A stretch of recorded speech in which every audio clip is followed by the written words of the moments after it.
Dominic Frost never believed in fairy tales. Life had taught him early that power and control were the only constants worth trusting. As the heir to the Frost construction empire, he had built his reputation on calculated precision and unwavering resolve, qualities that made him feared in boardrooms across Boston. His marriage to Vivian Hargrove, daughter of his father's longtime rival, had been positioned as a merger more than a union of hearts, though Dominic had genuinely grown to love her over their 15 years together. Their mansion in Beacon Hill stood as a monument to success, housing their 2 children. Leo, a quiet, observant 10-year-old, had inherited his father's analytical mind. Audrey, their 14-year-old daughter, possessed her mother's beauty and, unfortunately, her growing sense of entitlement. The first fracture appeared 3 years ago when Dominic found a text message on Vivian's phone from Ryland Daister, a charismatic real estate developer who had recently moved to Boston from Seattle. Dominic did not confront her. That was not his style. Instead, he began documenting, watching, and waiting. When you spend a lifetime building empires, you learn that timing is everything. "Dad, can we go fishing this weekend?" Leo asked one evening as Dominic reviewed blueprints in his study. Dominic looked up at his son, whose eyes held a wisdom beyond his years. "Not this weekend, Leo. There's something I need to handle." "Is it about Mom and Mr. Daister?" The question hung in the air like smoke. Dominic's expression did not change, but internally, he reassessed his son. "What do you know about Mr. Daister?" "I hear things," Leo said, fidgeting with the corner of the blueprint. "And I see things. Mom is different when she's talking to him on the phone." Dominic nodded slowly. "Some battles need to be fought silently, son. Remember that." That night, Dominic followed Vivian's Lexus to a boutique hotel downtown. He watched from his Bentley as Ryland greeted her at the entrance, his hand lingering too long on the small of her back. Dominic did not feel rage. He felt something colder, more precise. He took photographs, made notes in his leather-bound journal, and drove home. For 8 months, he collected evidence.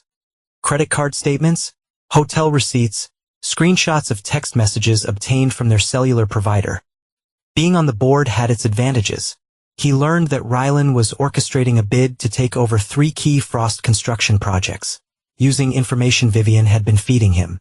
When the divorce papers were filed, Vivian was stunned. Her legal team, unprepared for the mountain of evidence Dominic presented, advised her to settle. She received a modest payout, enough to maintain appearances, but nowhere near the fortune she'd expected. The judge, impressed by Dominic's meticulous documentation and disturbed by Vivian's corporate espionage, awarded him primary custody of both children. "You'll regret this," Vivian had hissed outside the courtroom. "You have no idea what's coming for you." Dominic had simply straightened his tie. "I always know what's coming, Vivian. That's why I win." 6 months after the divorce, Vivian announced her engagement to Ryland Daister. Dominic received the wedding invitation with a handwritten note. "Family should be present for life's milestone moments. The children expect you to be civil." Anyone who truly knew Dominic Frost would have recognized the invitation for what it was. Not an olive branch, but a declaration of war. The Daister-Hargrove wedding was set for early June at the prestigious Whitebridge Country Club, a venue that had a 2-year waiting list unless you had connections. Connections that Dominic had purposely severed for Vivian during the divorce proceedings. Somehow, Ryland had secured it anyway, a detail that did not escape Dominic's notice. "I'm not going to Mom's wedding," Audrey declared over breakfast 3 weeks before the event, surprising both Dominic and Leo. Since the divorce, she had aligned herself firmly with her mother, blaming Dominic for the family's fracture despite the evidence of Vivian's betrayal. "Why the change of heart?" Dominic asked, setting down his coffee. Audrey twisted a strand of her dark hair, a habit she shared with Vivian. "I overheard her talking to Ryland about my trust fund, the one Grandpa Frost set up for me. She was asking how they could access it early." Dominic nodded, unsurprised. Malcolm Frost had established trust funds for both grandchildren, accessible only at age 25 or for education approved by the trustee. Dominic himself. And what did Mr. Deister say? Dominic inquired, his tone neutral despite the spark of interest. That once they were married, they could pressure you to release the funds, that you'd do anything to keep the peace for us kids. Audrey's voice hardened. He called you weak, Dad. Said you were all calculation and no backbone. Leo, quietly eating his cereal, looked up at his father. Their eyes met in silent understanding. People often mistake patience for weakness, Dominic replied. "Es a useful misconception." That evening, Dominic received a call from Bennett Hargrove, Vivian's father and his former father-in-law. "Dominic, we need to talk," the older man said, his voice gravelly from decades of cigars and whiskey. "Not over the phone. The usual place tomorrow noon." The usual place was a private room at Hudson's Steakhouse where Boston's elite conducted business away from prying eyes. Bennett was already seated when Dominic arrived, looking older than his 70 years. "You look like hell, Bennett," Dominic remarked, taking the chair opposite him. "Cancer," Bennett replied bluntly. "Pancreatic. 6 months, maybe less." Dominic absorbed this with a slight nod. Despite the business rivalry and the divorce, he had always respected Bennett's straightforward nature. "I assume you did not invite me here for sympathy." Bennett snorted. "Hardly. I'm here because of Ryland Deister. The man is a snake, Dominic. Worse than either of us ever were, even in our prime. I'm aware of his character deficiencies." "No, you re not." Bennett pushed a folder across the table. "Vivian is too blinded by whatever spell he has cast to see it. But Deister has been systematically targeting families like ours. He marries into wealth, drains accounts, and disappears 3 times before, different states, different names." Dominic opened the folder to find surveillance photos, financial records, and court documents. "You've been busy. Dying focuses the mind," Bennett replied. "I've made many mistakes, but I would not let my daughter and grandchildren be victimized by this predator." "Why come to me? Vivian would not listen to you." "Tried. She accused me of trying to control her life just like you did." Bennett leaned forward. "The wedding is a trap, Dominic. Not just for Vivian, but for you. Deister knows you control the family assets. The wedding invitation? Es bait." "What exactly are you proposing?" Dominic asked, though he already had several scenarios mapping in his mind. "You've always been 3 steps ahead of everyone," Bennett said with grudging admiration. "I do not know what you do, and I do not want to know. But whatever it is, I want Deister destroyed. Not just stopped, erased." "And Vivian?" Bennett's eyes clouded. "She has made her choice. But protect my grandchildren, Dominic. They all that will be left of me soon." As Dominic left the restaurant, he made 2 calls. The first was to his security chief, a former intelligence operative named Wesley Palmer. The second was to accept the wedding invitation. The game was changing, but the outcome never would. Dominic Frost did not lose. The day of the wedding arrived with picture-perfect weather. Warm sunshine kissed the manicured grounds of Whitebridge Country Club. Dominic adjusted his charcoal Bryony suit in the mirror, watching as Leo struggled with his tie behind him. "Here," Dominic said, turning to help his son. "The Windsor knot projects confidence." Leo studied his father's movements carefully. "Why are we really going today, Dad?" Dominic met his son's eyes in the mirror. "Because sometimes you need to be in the room where decisions are made." "Like in that musical Audrey likes?" Leo asked. "Something like that." Dominic smiled slightly. "Stay close to me today. Watch everything. But say very little." They collected Audrey, stunning in a sapphire dress that highlighted her resemblance to a younger Vivian, and arrived at the venue precisely when the invitation specified. No earlier, no later. Dominic was meticulous about never appearing eager. "Mr. Frost?"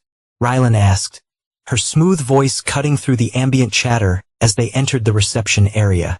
"How generous of you to come. Vivian was not sure you'd have the stomach for it." Dominic turned to find his soon-to-be ex-wife's fiancé standing there. Golden-haired, tanned, and dressed in a white tuxedo that screamed new money. Behind him stood a cluster of Vivian's relatives, watching the exchange with poorly disguised anticipation. "Dayster," Dominic replied, his voice neutral.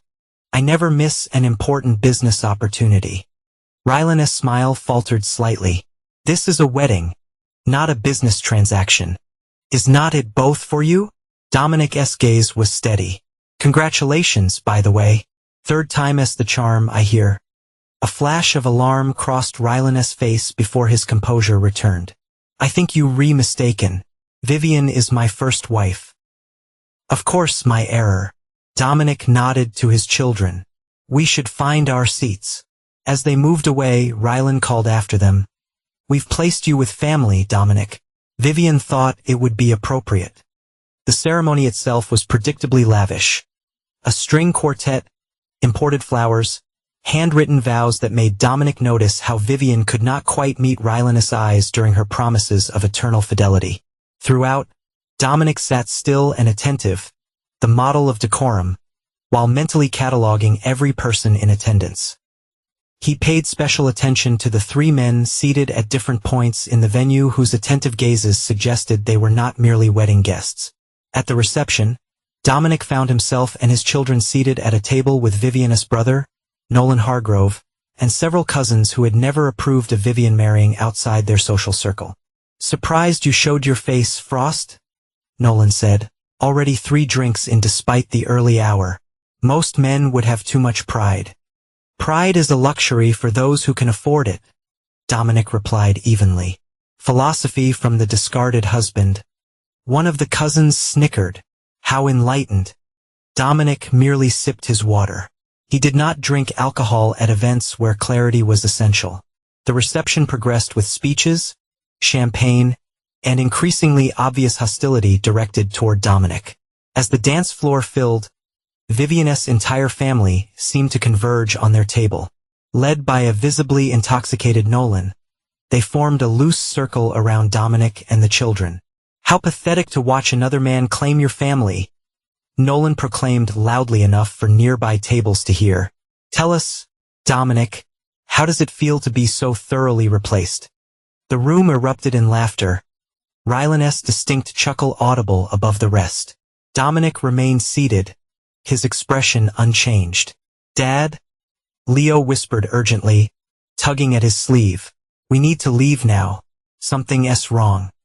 Dominic looked into his son's eyes. Alert, anxious, perceptive, and gave an almost imperceptible nod. He stood smoothly, placing a protective hand on Leo's shoulder and motioning for Audrey to follow. "Leaving so soon?" Nolan taunted. "The fireworks are just about to start." "Indeed, they are," Dominic replied quietly, guiding his children toward the exit. They had just reached the lobby when the first scream pierced the air, followed by a crash and more screams.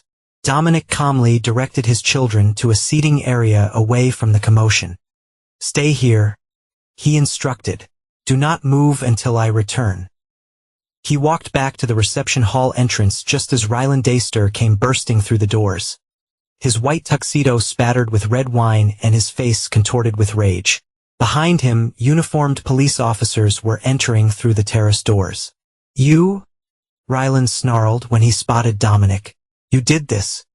"Did what, exactly?" Dominic asked. "Do not play innocent, you calculating snake. They re-arresting me at my own wedding." Dominic arched an eyebrow. "For which offense? Bigamy, fraud, or identity theft? You have quite the resume, Richard Altman. Or do you prefer Ryan Austin? So many aliases it's hard to keep track." Rylan lunged forward, but was restrained by 2 officers who had followed him into the lobby. "Rylan Dayster, you under arrest for multiple counts of fraud, identity theft, and violation of probation," one officer announced. "You have the right to remain silent." As Rylan was led away, Vivian appeared in the doorway. Her wedding gown was stained with the same wine that marked Rylan's suit, mascara streaking down her cheeks. "What have you done?" she whispered, her voice breaking. "I did not do anything," Dominic replied truthfully. "Your father, however, made some calls before he died last week. It seems his final act was ensuring his daughter would not be victimized. "You knew," she accused. "You knew and you let this happen." "I knew," Dominic acknowledged. "And yes, I could have warned you. But then, you never did value my input, did you?" He turned away from her, returning to his children. Leo was watching him with a mixture of awe and wariness. "How did you know something would happen?" Leo asked as they walked to the car.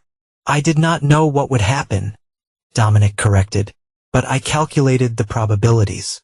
In this case, the timing aligned perfectly." "Will Mom be okay?" Audrey asked, her earlier defiance replaced by confusion.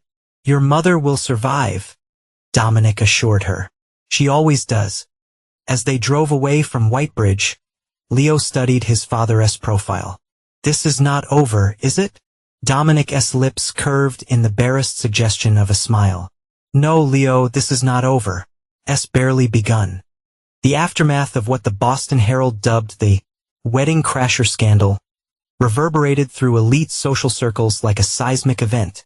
Dominic observed it all with clinical detachment, like a scientist monitoring an experiment.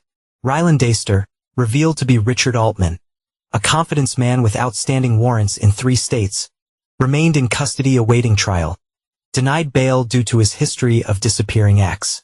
Vivian, humiliated but defiant, retreated to the Hargrove family's summer house on Cape Cod.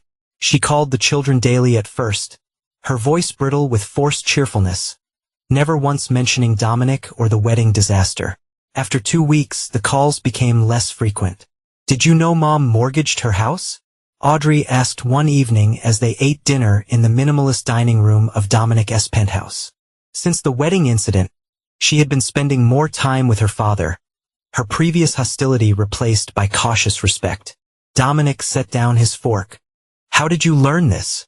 "She called today asking if I still had the diamond earrings she gave me for my 13th birthday. Said they were family heirlooms, and she needed them back temporarily." Audrey pushed her quinoa around the plate. "When I asked why, she said something about liquid assets and temporary financial restructuring." Leo, always quiet but missing nothing, looked up. "She is broke, is not she? Your mother made investments based on promises that did not materialize," Dominic explained carefully. "Her financial advisor should have cautioned her against placing all her assets with Rylan." "But you knew," Audrey said, not accusingly but with dawning understanding. "You knew and you did not stop her." "I offered advice. She chose not to take it," Dominic replied, his tone matter of fact. "People must live with the consequences of their decisions." Later that night, as Dominic reviewed security camera footage from his properties, a nightly ritual, his private line rang. The number was blocked, but few people had access to this number. Frost speaking. "They released him." Vivian's voice was taut with fear. "Rylan's out on bail. Someone paid it. Someone with influence." Dominic leaned back in his chair, processing this unexpected development. "Where are you?" "The Cape House. I'm alone. The staff left yesterday. I could not make payroll." "And you recalling me because—" A bitter laugh came through the line. "Because despite everything, you the only person I know who is not afraid of him. He has been calling Dominic. Threatening messages. He blames me for everything. Says I must have known about the police." "Did you?" "Of course not. Do you think I'd have gone through with the wedding if I had?" Her voice broke. "I know you dislike me, but please, the kids need their mother alive." Dominic checked his watch. "Stay where you are. Lock the doors. Activate the security system. I'll make some calls." He hung up before she could respond, and immediately dialed Wesley Palmer. "There's been a development. Deister's out. Find out who posted bail and why. Then get a security detail to the Hargrove Cape property." Within 30 minutes, Wesley reported back. Bail was posted by Stanford Montgomery, Boston real estate developer, relatively new player. Connection to Deister? Former business partner in Seattle.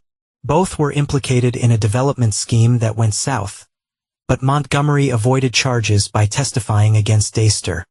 So why bail out the man he previously betrayed? Dominic mused. That's where it gets interesting.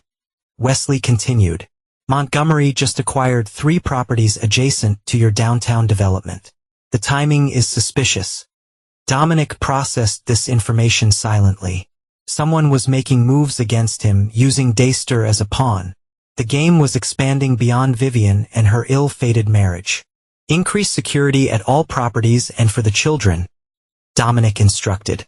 And give me everything on Montgomery.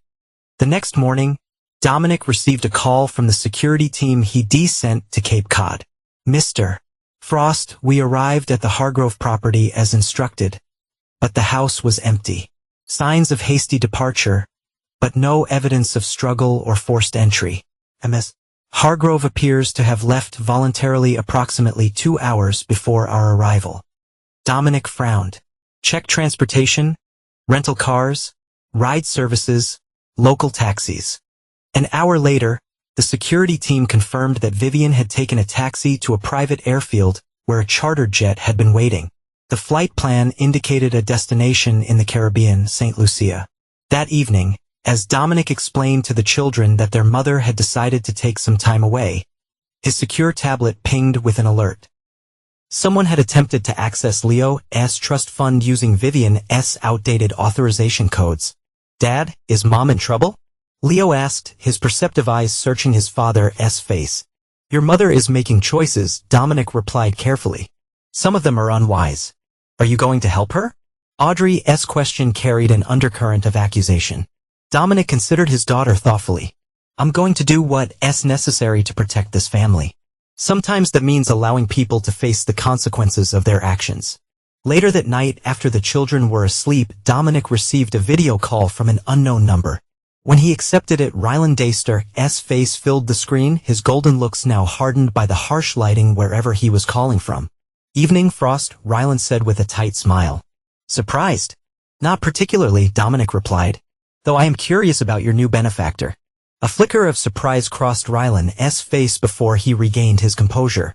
Always 3 steps ahead, are not you? That's why I wanted to chat. We have a mutual interest now. I doubt that very much.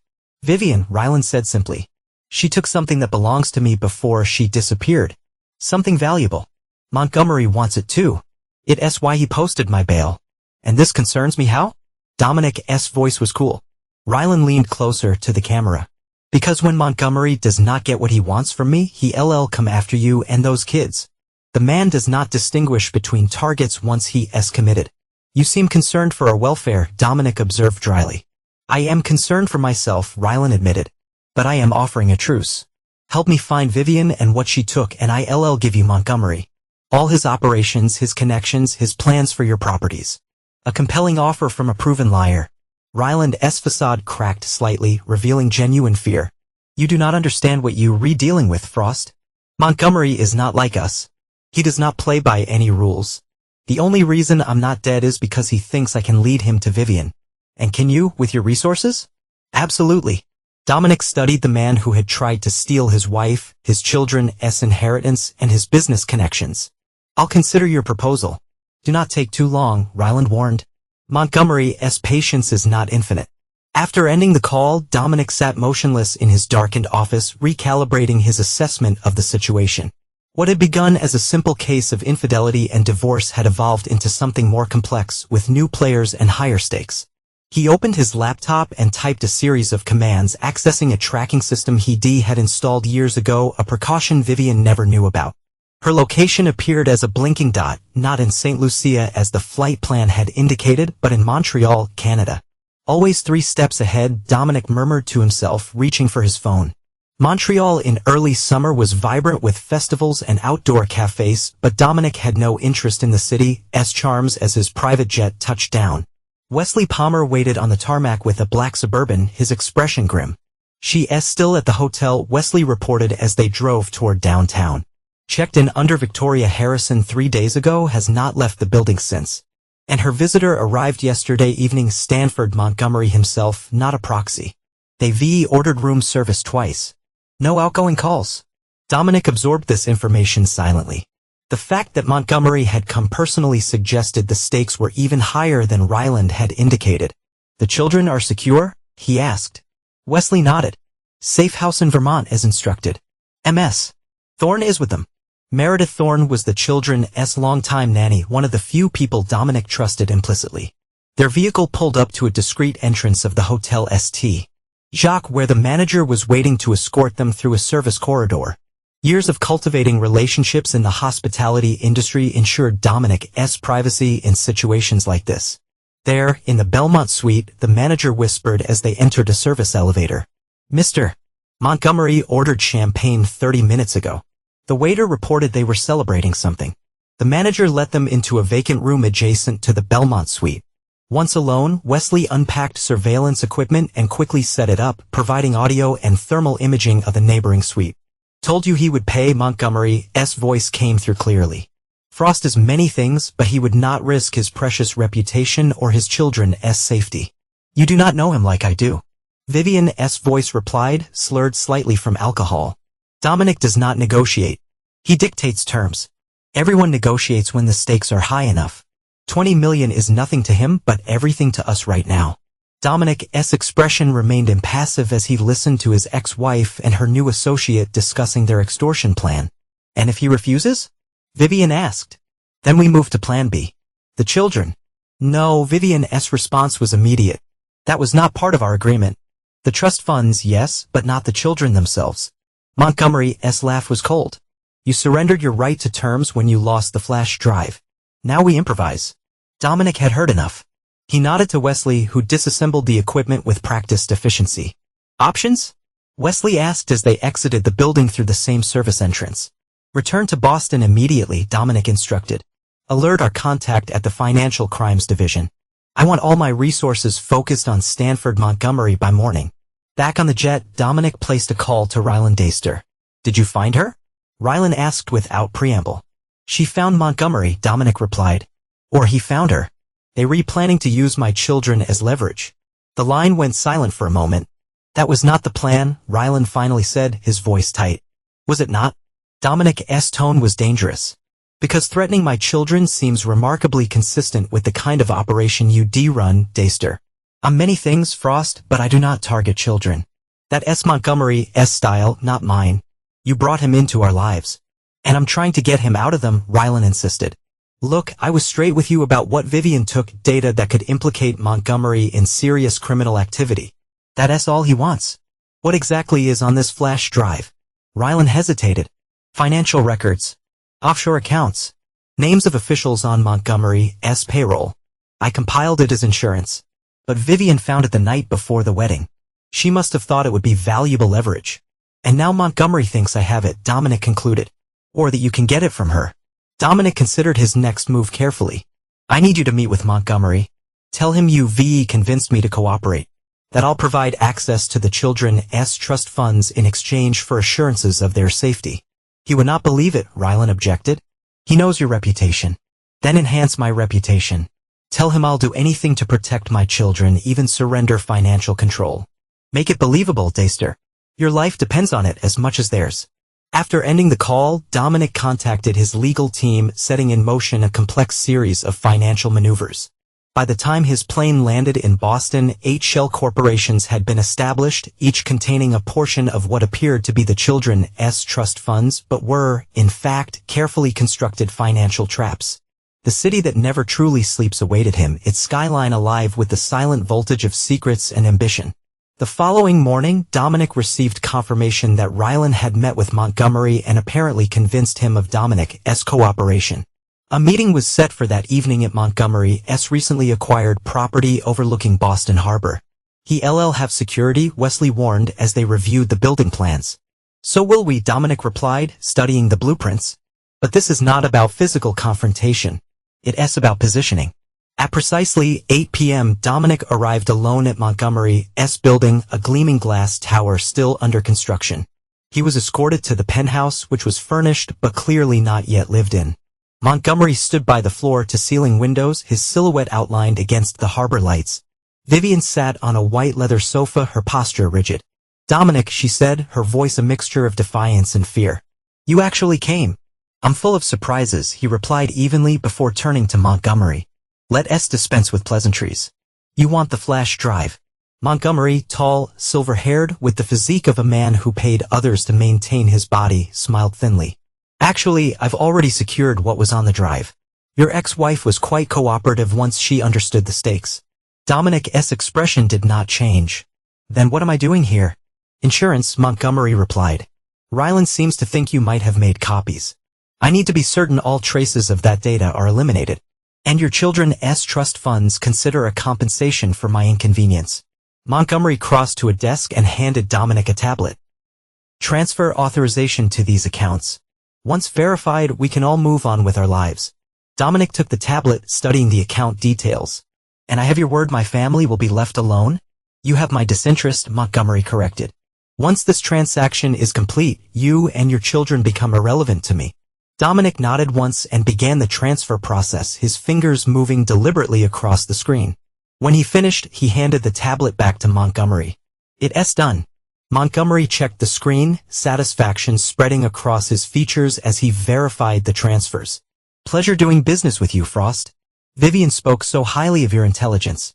I'm almost disappointed you capitulated so easily. I'm a father first, Dominic said simply. Some things transcend business. As he turned to leave, Vivian caught his arm. Dominic, I save it, he cut her off. Whatever you were about to say, I'm not interested. The children will remain with me. He finished firmly. You've forfeited any claim to them. Montgomery chuckled from behind them. Such drama. Perhaps you should have remained married. You make a compelling pair. Dominic ignored him, fixing Vivian with a final look before walking out. In the elevator descending to the lobby, he removed a small device from his pocket and pressed a sequence of buttons. The penthouse scene above faded as the situation played out exactly as Dominic had orchestrated. Outside, as his car pulled away from the building, he called Wesley. Initiate protocols 4 through 7 and contact our friend at the FBI. Wesley's response was immediate. Already done. They were moving in now. Dominic allowed himself the smallest smile as he watched the city lights blur past his window. The trap was set. The players positioned exactly where he wanted them. Now he simply had to wait for the cascade of consequences to begin. 3 days after his meeting with Montgomery, Dominic sat in his home office, monitoring a private news aggregator on his tablet. The headlines rolled in exactly as anticipated. Tech mogul Stanford Montgomery arrested in massive fraud investigation. Federal agents raid properties linked to Montgomery Ventures. Offshore accounts frozen as international financial crimes probe widens. His secure phone buzzed with a text from an unlisted number. Your ex-wife has been detained for questioning, cooperating fully. B was Bradley Marshall, an FBI financial crimes investigator whom Dominic had been cultivating for years. The relationship was mutually beneficial. Dominic provided intelligence on questionable business practices in Boston's development community, and Marshall ensured that Frost enterprises were never caught in the wide nets occasionally cast by federal investigators. A soft knock at the door interrupted his thoughts. Leo entered, his small face serious as always. The news says Mom's been arrested, he said without preamble. Dominic set his tablet aside. Not arrested, detained for questioning. There's a difference. But she did something wrong. It was not a question. She made choices that had consequences, Dominic clarified, gesturing for Leo to sit. Your mother was trying to secure her financial future after some unwise decisions. Leo studied his father with those unsettlingly perceptive eyes. By stealing from us? By attempting to access resources she no longer had legal claim to, Dominic corrected gently. He had never lied to his children, but he measured truth carefully, especially with Leo, who absorbed everything like a sponge. Will she go to jail? Dominic considered his answer. That depends on how useful her cooperation proves to be. The authorities are more interested in Montgomery than in your mother. And Mr. Deister? Mr. Deister has disappeared, Dominic said, which was technically true. What he did not mention was that Rylan had disappeared with the assistance of Dominic's security team, who had escorted him to a private airfield with a one-way ticket to a non-extradition country and a new identity. Payment for his role in the trap that had ensnared Montgomery. Dominic had no illusions about Rylan's character, but he understood the value of keeping certain pieces on the board, especially when they could be controlled. Rylan alive but indebted was more useful than Rylan dead or imprisoned. Can I go see Mom? Leo asked. The question surprised Dominic. Do you want to? Leo considered this seriously. Not really. But Audrey might. Dominic nodded, appreciating his son's thoughtfulness. I'll speak with Audrey. If she wishes to see your mother, arrangements can be made. After Leo left, Dominic returned to his monitoring. The financial trap he had constructed for Montgomery was working perfectly. When Montgomery had attempted to access the trust fund transfers, he triggered sophisticated tracking algorithms that not only traced his existing financial networks but implanted specialized markers in his systems. These markers had allowed federal investigators to access encrypted data that Montgomery believed was secure. What Montgomery had not realized was that the flash drive Vivian had stolen was a plant, one of many contingencies Dominic had established once he became aware of Rylan's connection to Montgomery months earlier. The data on it was real enough to be damaging, but incomplete enough to require Montgomery to access his hidden servers for verification, creating digital breadcrumbs for authorities to follow. His private line rang. Audrey, calling from her art class downtown. "Is it true?" she demanded without greeting. "About Mom." "Some of it," Dominic replied calmly. "Where are you getting your information?" "It's all over TikTok. Someone filmed her being escorted from that hotel in Montreal by federal agents. People are saying she was involved in some huge money laundering scheme." Dominic made a mental note to have Wesley locate and possibly contain that footage. "Your mother was in the wrong place with the wrong people. She's cooperating with authorities." A long silence followed. "Did you know this would happen?" Audrey finally asked, her voice smaller. "I knew there would be consequences," Dominic answered truthfully. "The specifics were dependent on choices others made." "That's not a real answer, Dad." "It's the only one I have right now," he said. "Would you like to see her? I can arrange a visit if that's what you want." Another pause. "No," Audrey decided. "Not yet. Maybe later when things are clearer." After ending the call, Dominic reviewed the latest intelligence from his network. Montgomery's arrest had created a power vacuum in certain development circles, a vacuum Dominic was already positioning to fill. 3 of the properties Montgomery had recently acquired would soon be available at distressed prices, and Dominic had already instructed his acquisition team to prepare bids. That evening, as he sat with his children at dinner, Dominic felt a rare moment of contentment.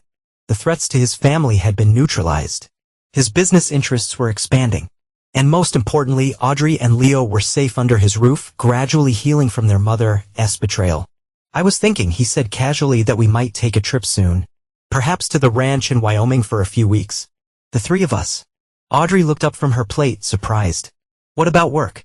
You never take that much time off." "Some things are more important than work," Dominic replied, meeting her eyes. "Family being foremost among them." Leo, quiet as always, simply nodded with understanding beyond his years. Later that night, as Dominic performed his security checks before bed, his tablet alerted him to an incoming video call from Vivian. He hesitated before accepting it.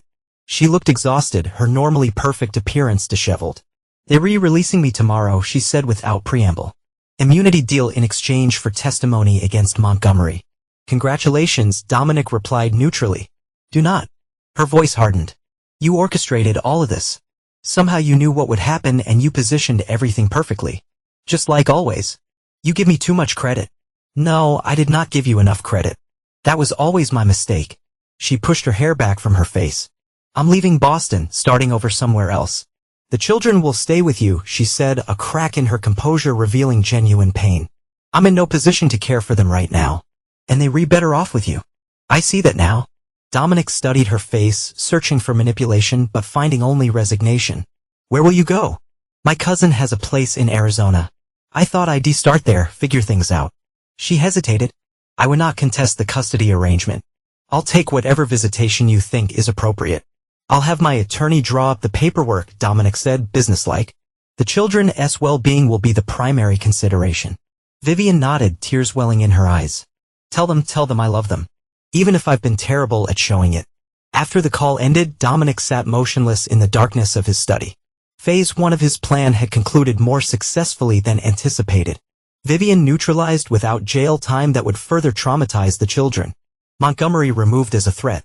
Ryland dispatched to a remote corner of the world where he could do no further harm. But Dominic Frost had never been one to celebrate preliminary victories. The true endgame was still to come, the complete reconciliation of his power, and the final lesson for those who had dared to threaten what was his. He opened his laptop and began typing instructions for the next phase. The Wyoming ranch sprawled across 5,000 acres of pristine wilderness, bordered by mountains on one side and a crystal-clear lake on the other. Dominic had purchased it 5 years earlier as both an investment and a sanctuary, a place where the constant demands of Boston could be temporarily silenced. For 3 weeks, he devoted himself entirely to Leo and Audrey. They rode horses along mountain trails, fished in the lake, and spent evenings around a fire pit under stars that were invisible from their city home. Dominic observed subtle changes in both children, Leo becoming more verbally expressive, Audrey's defensive edges softening with each new sunrise.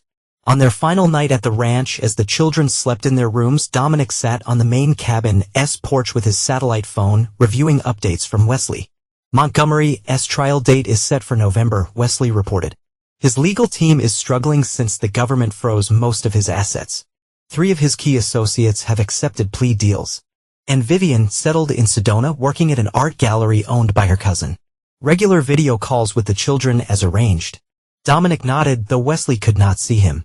The properties? Acquisition complete. Renovation plans approved by the city council. Construction begins next month. And our special project? Wesley's voice lowered slightly. Phase 1 complete. The accounts have been established. The evidence trail is in place. Awaiting your instruction to proceed with Phase 2. Hold until we return to Boston, Dominic decided. Has there been any communication from our friend overseas? One encrypted message 3 days ago. He.s. established himself in the new location. No complications reported. After ending the call, Dominic remained on the porch watching the moon's reflection on the lake's surface. The peace of this place always provided clarity, allowing him to refine his strategies away from the noise of the city. His primary objectives had been achieved. His children were safe. His business interests secure. The immediate threats eliminated.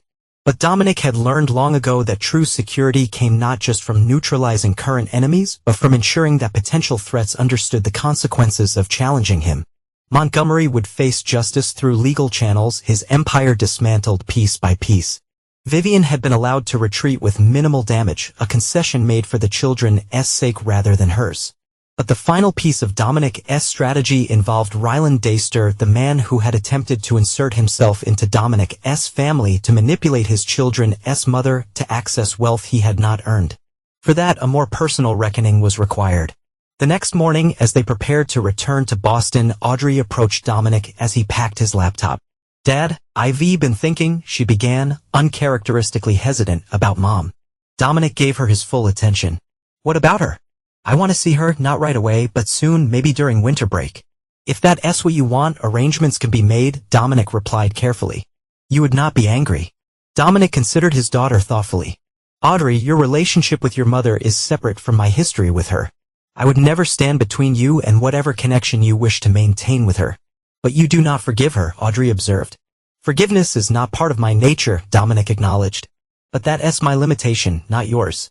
Audrey studied him with an expression that reminded him painfully of her mother in younger days, before ambition and discontent had hardened her features, when hope was still easily found. "Do you forgive anyone, Dad?" "I move forward," he answered honestly. "Forgiveness implies a willingness to restore trust. I prefer to learn from experiences and adjust accordingly." Later, as their private jet climbed into the clear Wyoming sky, Leo sat beside his father while Audrey napped across the cabin. "We're going back to the real world now, are not we?" Leo asked quietly. Dominic looked at his son. "What do you mean?" "Here, you were just..." "Dad, back in Boston, you Mr. Frost again. The one everyone's afraid of." The observation was surprisingly astute. "Does it bother you that people fear me?" Leo considered this seriously. "No, it keeps us safe. But I wonder if it makes you lonely." Dominic had never thought of his existence in terms of loneliness. Power, control, strategy, these were the frameworks that defined his world. Yet something in Leo's innocent question penetrated those carefully constructed barriers. "I have you and Audrey," he said finally. "That's all the connection I need." Leo nodded, seemingly satisfied, and returned to the book he'd been reading. Dominic turned to the window, watching clouds pass beneath them, his mind already transitioning back to the calculating precision that awaited in Boston. Upon their return, Dominic immersed himself in work, finalizing the acquisition of Montgomery's former properties and restructuring several subsidiary companies. 2 weeks after their return, he received an alert that a familiar digital signature had been detected attempting to access one of his dummy servers, Ryland Deister, testing the waters from his new location. Dominic immediately contacted Wesley. Initiate Phase 2. The machinery Dominic had set in motion began to turn with ruthless efficiency. Offshore accounts established in Ryland's new name received substantial transfers from untraceable sources. Tax authorities in his new home country were anonymously notified of suspicious financial activity. Digital breadcrumbs suggesting connections to international criminal organizations were carefully planted in systems Ryland accessed regularly. Simultaneously, in Boston, a series of sealed legal filings were submitted to federal prosecutors linking Ryland Deister to financial crimes that predated his involvement with Vivian or Montgomery. These filings included documentation that appeared to have come from Ryland himself, supposedly in exchange for immunity, documentation that implicated several powerful figures in Boston's business community, all of whom had opposed Dominic's ventures at one time or another. By the end of September, the trap was complete. Ryland Deister, now living under the name Michael Pearson in a coastal town in Belize, found himself targeted by local authorities, international financial investigators, and most dangerously, by individuals connected to the criminal organizations he had unknowingly been linked to. The lesson was clear: those who tried to exploit Dominic Frost's world would never escape its consequences.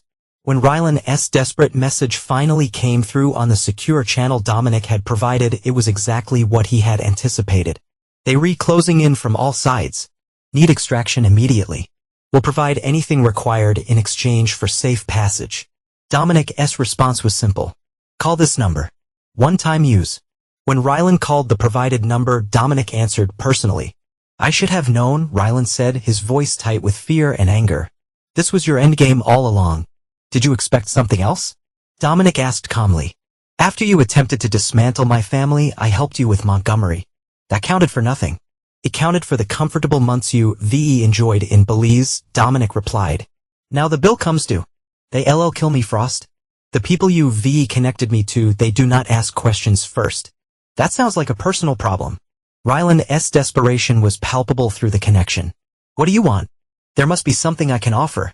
There's one thing, Dominic acknowledged. A complete confession. All your operations, all your victims before Vivian, names, dates, amounts, everything authenticated and notarized. And then you help me disappear for real this time. Then we discuss next steps. 24 hours later, Wesley delivered a comprehensive digital dossier containing Ryland's complete confession, recorded, transcribed, and authenticated by a lawyer in Belize who was on Dominic's payroll. The document detailed dozens of schemes spanning more than a decade, wealthy women targeted, manipulated, and financially drained across multiple states. Dominic reviewed the material carefully before making 2 calls. The first was to his contact at the FBI, to whom he provided a redacted version of Ryland's confession. The second was to Ryland himself. It's done, Ryland said immediately. I've given you everything. When can I expect extraction? Check your email, Dominic instructed. Seconds passed as Ryland presumably accessed his account. What is this? A news article from tomorrow. International con man found dead in Belize. Is this some kind of sick joke?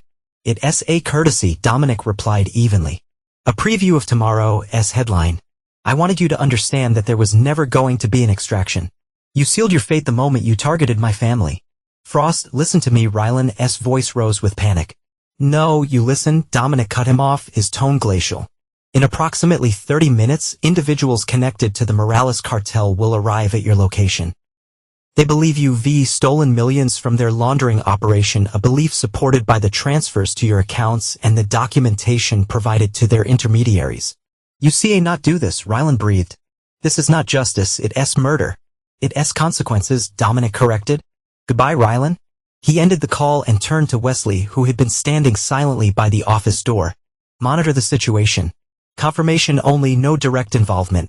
Wesley nodded once and departed, leaving Dominic alone with the weight of his decision. He felt neither satisfaction nor remorse, only the cool certainty that this chapter was closing exactly as he had designed it. The final piece had been positioned. The board was clear. The first snow of winter dusted Boston in early December, transforming the city into a pristine landscape that concealed the grime beneath. Dominic stood at his office window watching workers install the Frost Construction logo on the former Montgomery building across the street. The acquisition had been completed weeks earlier, with the renovation accelerated to erase all traces of the previous owner. His intercom buzzed and his assistant's voice came through. Mr. Frost, Leo S. School is on line 1. Something about an incident. Dominic frowned slightly. Put them through. The call was brief but concerning. Leo had been involved in an altercation with another student who had made comments about Vivian and the scandal surrounding her failed marriage. Though Leo was not physically injured, the school counselor was concerned about his emotional state and requested Dominic come immediately. When he arrived at the prestigious private academy, Dominic was escorted to the headmaster's office where Leo sat alone, his posture rigid, his expression closed. "I'll give you a moment," the headmaster said diplomatically, leaving them alone. Dominic took the chair beside his son. "Want to tell me what happened?" Tyler Whitman said Mom was a gold digger who got what she deserved, Leo replied, his voice eerily controlled for a 10-year-old. "He said our whole family was rotten." "And your response?" "I told him he was repeating gossip without understanding the facts," Leo said, just like his father does in those Wall Street articles. Dominic suppressed a smile. Sherman Whitman was a financial journalist known for sensationalized reports that often contained half-truths. "And then he pushed me. So I pushed him back." Leo finally looked up at his father. "I did not lose control, Dad. I calculated the acceptable response." The phrase, one Dominic himself often used, caught him off guard. He studied his son with new awareness, recognizing something of himself in the boy's measured reaction. It was both gratifying and unsettling. The acceptable response, Dominic repeated carefully, would have been to walk away and report the incident to a teacher. Leo's eyes narrowed slightly. "That's not what you would have done." The observation hung between them, uncomfortably accurate. Dominic had always prided himself on his controlled responses to provocations. But he had never walked away from a direct challenge, a trait that had served him well in business but might not be the healthiest legacy for his son. Perhaps, Dominic acknowledged, there are areas where my example is not the ideal one to follow. Later that evening, after assuring the headmaster that appropriate discussions would be had at home, Dominic sat with both children in the living room of their penthouse.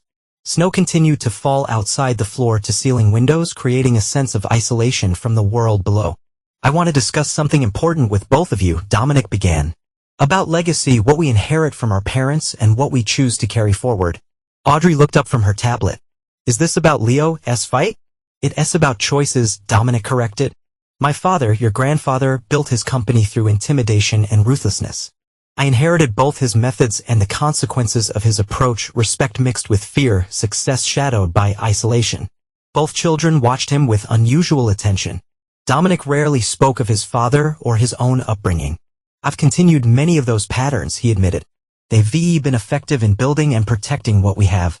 But effectiveness is not the only measure of value." "You were saying Leo should not have pushed that kid back," Audrey interpreted.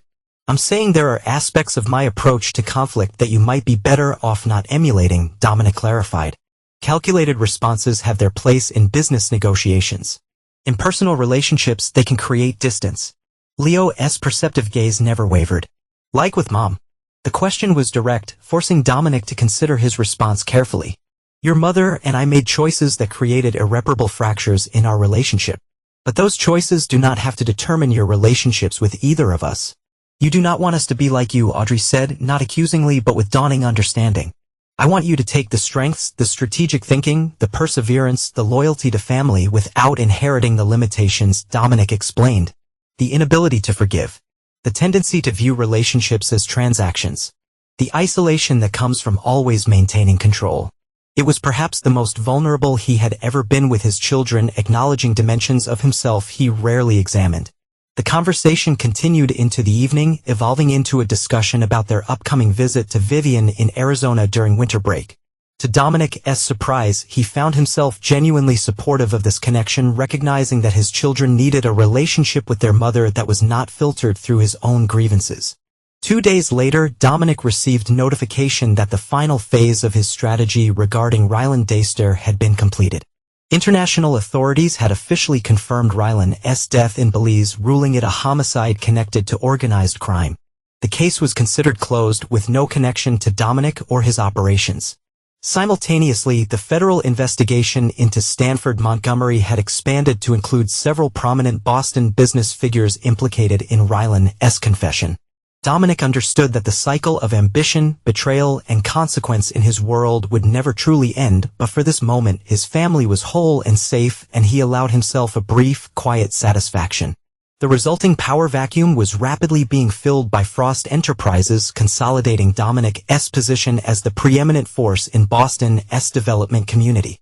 That evening, as he reviewed the final reports, Dominic was interrupted by a call from a number he recognized, the secure phone he had provided to Vivian. "Dominic," she said when he answered, her voice stronger than the last time they'd spoken. "I wanted to thank you personally for arranging the children's visit. It means more than I can express." "They were looking forward to it," he replied neutrally. "I've been in therapy," she continued, "trying to understand the choices I made, the damage I caused. I do not expect forgiveness. I know that's not who you are. But I want you to know I'm working to be someone our children can respect again." Dominic was silent for a moment, processing this unexpected vulnerability. "That's commendable. There's something else," Vivian said, her tone shifting slightly. "I received a strange package yesterday, a file containing information about Rylan's death and its connection to certain financial transactions that have your signature all over them, even if they not be traced directly to you." Dominic's grip on the phone tightened imperceptibly. "What do you intend to do with this information?" "Nothing," she replied simply. "It's already been destroyed. Whatever Rylan was, whatever he did, I do not need those details haunting me. And the children do not need their father implicated in something so final." "Why tell me at all?" Dominic asked, genuinely curious. "Because I wanted you to know that while I not change what happened between us, I would not contribute to any further damage to this family. The children need at least one of us to prioritize healing over retribution." After the call ended, Dominic remained at his desk, turning this new development over in his mind. The file Vivian mentioned could only have come from one source, Rylan himself, a final contingency plan activated upon his death. It was a move Dominic should have anticipated, but had not. More surprising was Vivian's response. The woman who had once aligned with Montgomery against him, who had attempted to access their children's trust funds, had chosen to protect him instead. It was a variable he had not accounted for in his calculations. For the first time in recent memory, Dominic found himself facing a feeling that resembled regret. Not for the fate he had engineered for Rylan Dayster, but for the absolute certainty with which he had judged Vivian incapable of change.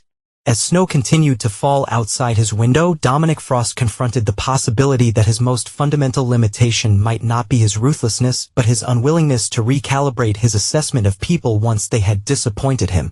It was a realization that changed nothing about his past actions, but perhaps cast a slightly different light on potential future ones. The balance of power, both personal and professional, had shifted yet again, offering Dominic a rare, quiet moment of equilibrium. Spring arrived in Boston with characteristic unpredictability. Warm sunshine interspersed with lingering cold snaps kept the city in a state of transitional limbo. Dominic found the weather oddly appropriate for his own state of mind, a period of recalibration and strategic adjustment. The quarterly board meeting of Frost Construction had concluded with unanimous approval of his expansion plans. The Montgomery properties had been fully integrated into the Frost portfolio, their values already appreciating under new management. The federal investigation into Montgomery's associates had cleared the field of several longtime competitors, leaving Dominic in an unprecedented position of market dominance. By any objective measure, his strategy had been flawlessly executed. The threats to his family and business had been eliminated. His children were thriving, Leo excelling academically while showing more social engagement, Audrey rediscovering her passion for art and planning to attend a prestigious summer program in Paris. Even Vivian had stabilized, maintaining appropriate boundaries and consistent communication with the children.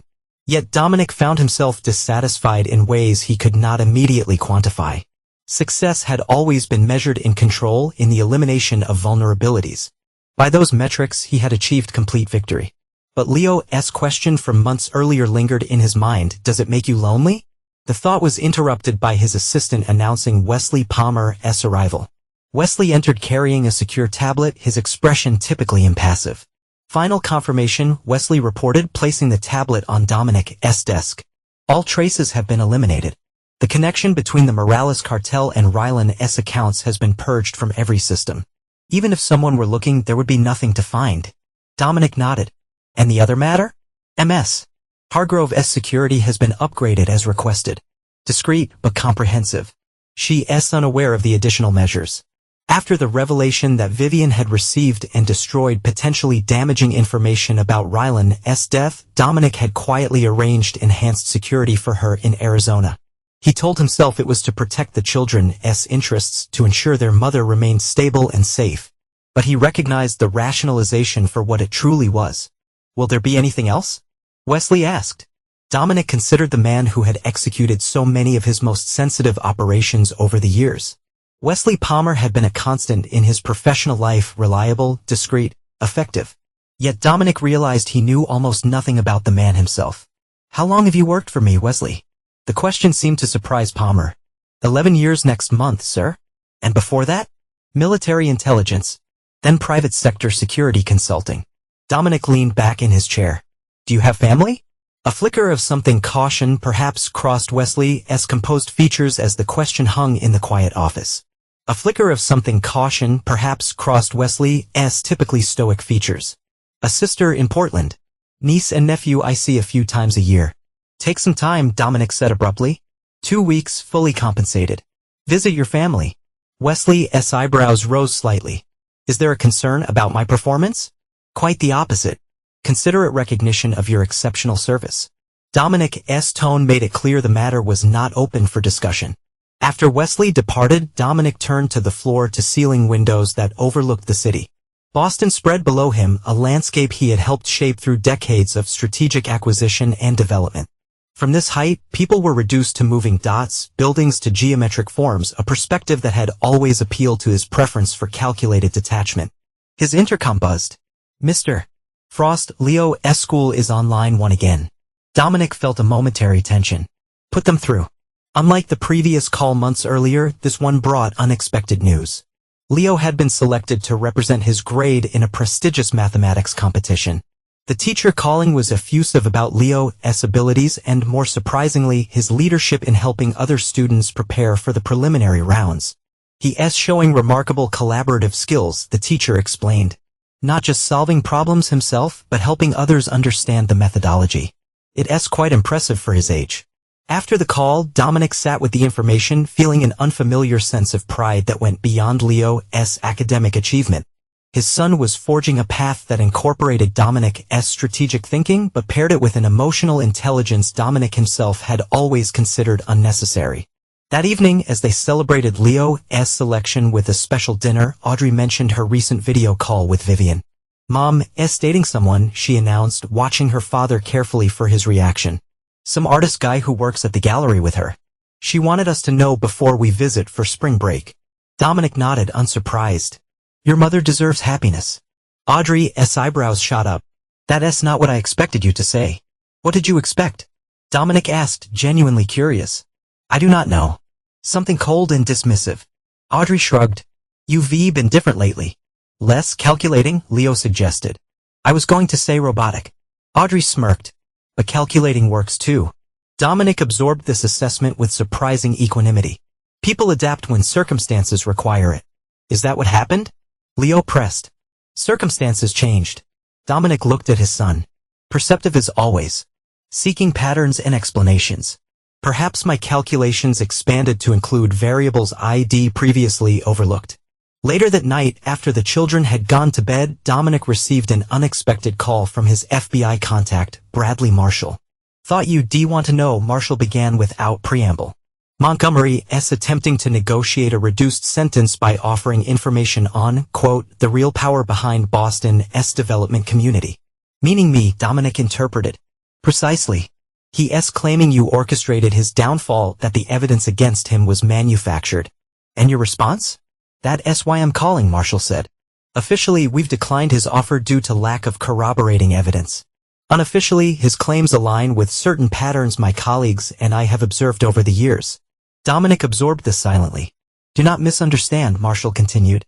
"No one's opening an investigation. Montgomery destroyed himself with well-documented criminal behavior. But I thought you should know, perceptions are shifting in certain quarters." "I appreciate the information," Dominic replied neutrally. "One more thing," Marshall added. "Montgomery had a visitor yesterday, his former attorney, Claire Donahue. She's been seen meeting with representatives from several development firms that have historically competed with Frost Construction." After ending the call, Dominic considered this new information with his usual methodical assessment. Claire Donahue was formidable, brilliant, connected, and one of the few people who might possess enough pieces to reconstruct the strategies Dominic had employed against Montgomery and, by extension, Ryland Dayster. In the past, his response would have been immediate and decisive: construct a counter-strategy, identify Donahue's vulnerabilities, neutralize the threat before it materialized. The machinery was still in place. Wesley and his team could begin the process with a single call. Instead, Dominic found himself reconsidering the pattern that had defined his professional life. The elimination of threats, the consolidation of power, the ruthless efficiency with which he removed obstacles, all had served him well, but at what cost? Leo's question about loneliness, Audrey's observation about his robotic nature, and even Vivian's choice to destroy damaging information rather than use it against him all suggested possibilities he had previously dismissed. The next morning, Dominic summoned his legal team to review all connections between Frost Construction and the properties formerly owned by Montgomery. Every transaction was examined for absolute legal compliance. Every document scrutinized for potential vulnerabilities.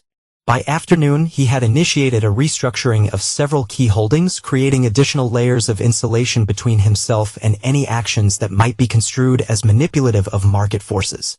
It was not retreat. Dominic Frost did not retreat. It was strategic repositioning and adjustment to changing conditions. If Claire Donahue and her associates were looking for evidence of impropriety, they would find only meticulously documented, legally sound business practices. Dominic intended to ensure they would find nothing more. That weekend, as he watched Leo and Audrey prepare for their spring break visit to Vivian, Dominic made a decision that surprised even himself. "I've been thinking," he said as they sorted through clothes to pack, "I might accompany you for the first day in Sedona to ensure you resettled comfortably." Both children stared at him with undisguised shock. "You want to see Mom?" Audrey asked incredulously. "I want to make sure the security arrangements for your visit are adequate," Dominic clarified, though he recognized the rationalization even as he voiced it. "It seems most efficient to assess the situation personally." Leo's penetrating gaze suggested he understood more than Dominic was admitting. "Does Mom know about this plan?" "Not yet," Dominic acknowledged. "I'll speak with her this evening." The call to Vivian was brief but surprisingly civil. After initial shocks similar to the children's, she agreed to the arrangement with cautious acceptance. "You'll stay at the resort in town," she specified. "Not at my house." "Of course," Dominic agreed. "This is not an intrusion. Simply a practical measure for the children's security. And this has nothing to do with checking on my new relationship." Her tone was knowing. "Your personal life is your own," Dominic replied with uncharacteristic diplomacy. 3 days later, as their private jet descended towards Sedona's airport, Dominic found himself experiencing an unfamiliar sensation that might, in another person, be identified as nervousness. The carefully constructed separation between his past with Vivian and his present responsibilities as a parent was about to be bridged in ways he had not allowed before. Vivian was waiting at the small terminal, looking healthier than when he'd last seen her. Her complexion was warmed by the Arizona sun, her posture more relaxed. Beside her stood a tall man with silver-threaded dark hair, dressed casually in a way that would have been unthinkable in their Boston circles. The children rushed to her upon exiting the plane, embracing her with genuine affection that created a momentary tightness in Dominic's chest. He approached more slowly, nodding formally to Vivian and extending his hand to her companion. "Dominic Frost." He introduced himself. "Daniel Cormier." The man replied, his handshake firm. "I've heard a lot about you." "I imagine you have," Dominic acknowledged with unexpected humor. The initial awkwardness faded somewhat as they made arrangements for luggage and transportation. As agreed, Dominic would stay at the resort while the children spent the week at Vivian's home. The security measures he had arranged were discreet, but comprehensive, a detail Vivian seemed to tacitly understand and accept without discussion.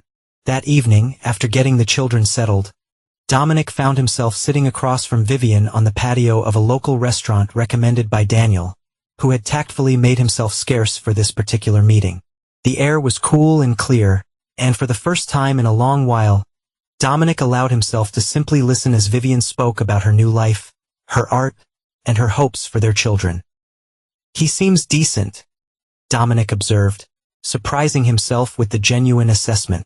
He is, Vivian agreed, uncomplicated in ways that, well, in ways that neither of us ever were.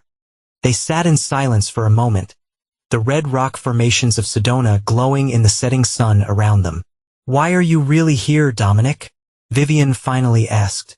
The security explanation is plausible, but we both know you could have handled that remotely. Dominic considered the question with the same precision he applied to business problems. Adaptation, he finally said. The circumstances of our family have changed. My response is adjusting accordingly. Always the strategist, Vivian murmured, though without the bitterness that would have colored such a comment in the past. The children said you've been different lately, less absolute in your judgments. I've been reevaluating certain assumptions, he allowed. Like your assumption that I was irredeemable? Her directness had always been one of her strengths, even when it was uncomfortable. Perhaps, Dominic acknowledged, evidence suggests I miscalculated certain variables. Vivian laughed softly. That might be the closest thing to an apology anyone has ever received from Dominic Frost. It's not an apology, he clarified. It's a reassessment. Of course it is. Her smile held knowing affection rather than mockery. You know what your problem always was, Dominic? You built systems so perfect that they left no room for human imperfection. Not in others, and especially not in yourself. The observation was uncomfortably perceptive, hitting closer to recent realizations than he would have expected from her. Systems provide structure and predictability, he replied, though with less conviction than he might have once expressed. They also isolate, Vivian countered. Look at Leo. He has your mind, your gift for strategy and analysis. But he's learning to connect it to emotional intelligence, to relationship building. He could be the best of both worlds if you let him. Their conversation continued as night fell, moving from the children to their respective new lives, finding an unexpected equilibrium that neither would have predicted possible a year earlier. They were not friends, too much history layered between them for that. But they had achieved something approaching mutual respect. As Dominic prepared to leave for his hotel, Vivian hesitated before speaking. The file that came after Rylan's death. I meant what I said about destroying it. But I want you to know I understood what I was looking at, what it represented. Dominic's expression remained carefully neutral. And I recognized that whatever you did, it was not just about revenge or control, she continued. It was about protection. Permanent, absolute protection for the children, for their future. She met his eyes directly. I not condone your methods, but I understand the intention behind them. I always did. Back at his hotel, Dominic stood on the balcony, overlooking the dramatic landscape of Sedona. The stars above seemed sharper and more numerous, piercing the velvet darkness, and for the first time in years, he allowed himself to imagine a path forward that did not require total control, only vigilance, and a willingness to let others grow beyond the confines of his own design. The red rocks stood sentinel in the darkness, ancient and unchanging despite the erosive forces constantly working upon them. He found the metaphor fitting for his current situation. His phone vibrated with an incoming message from Wesley. Donahue met with representatives from global partners today. Detailed surveillance available upon request. Dominic considered the message, weighing potential responses. Claire Donahue and her associates represented a potential threat to the empire he had built. Not an immediate one, but one that could develop if left unaddressed. The old Dominic Frost would have immediately authorized countermeasures, employing the full range of resources at his disposal to neutralize this emerging challenge. Instead, he typed a different response. Maintain observation only. No intervention without direct authorization. Setting the phone aside, Dominic reflected on the changes of the past months. His core remained unchanged. He was still the calculated strategist who had built Frost Construction into a powerhouse, who had systematically dismantled threats to his family and interests. He would never be a man who forgave easily, or who welcomed vulnerability as a strength. But perhaps, as Vivian had suggested, there was room in his carefully constructed systems for adjustment, for the incorporation of variables he had previously discounted. Perhaps ruthlessness and connection were not mutually exclusive, but rather complementary forces that, properly balanced, created a more sustainable form of power. As he prepared for bed, Dominic received a text from Leo. "Thanks for coming with us, Dad. See you for breakfast tomorrow." The simple message carried more significance than its few words suggested. An acknowledgement of change, an invitation to continue the evolution that had begun in the aftermath of that wedding reception months earlier. Dominic typed his response, 8 a.m., do not be late. Some things, after all, remain constant. Precision, expectations, standards that would not be compromised. But within that framework, perhaps there was room for something new. Not a complete transformation, but an expansion of possibilities. Dominic Frost would never be a man who forgave his betrayers or who surrendered his capacity for ruthlessness when circumstances demanded it. But he could, perhaps, be a man who recognized that different strategies were required for different objectives, and that the protection of his legacy might require more than the elimination of threats. It might require the capacity to evolve. And so, in the quiet of a Sedona night, beneath the watchful gaze of ancient stones and new beginnings, Dominic Frost allowed himself the greatest risk of all, a moment of hope.